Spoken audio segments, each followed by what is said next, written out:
hump day.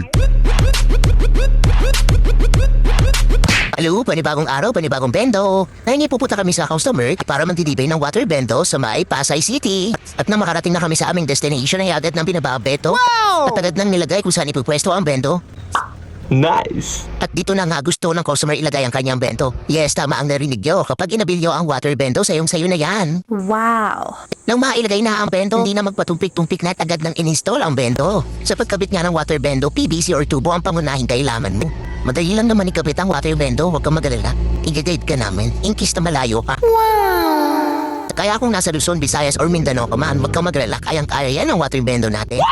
Na matapos na pag-install ng bendo ay at in-unbox na muna ang bendo. Pwede na magsalamin. At tinuro na rin sa customer kung paano ikabit ang filter at kung ano mga functions nito.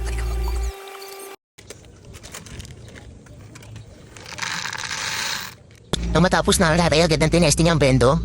Ayan, smooth na smooth. Napaka-convenient ng bendo neto dahil 24/7 kayang-kaya mo na magnegosyo nang hindi binabantayan. At kung gusto mo rin na magnegosyo na hindi inuutangan ay number 1 na tong bendo na to.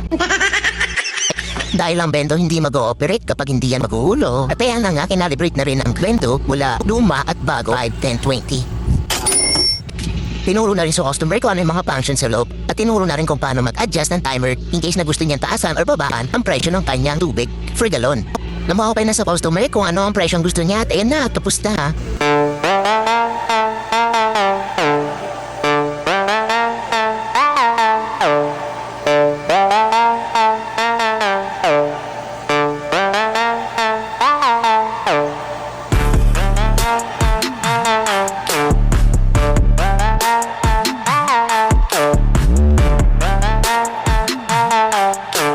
Thank you for trusting.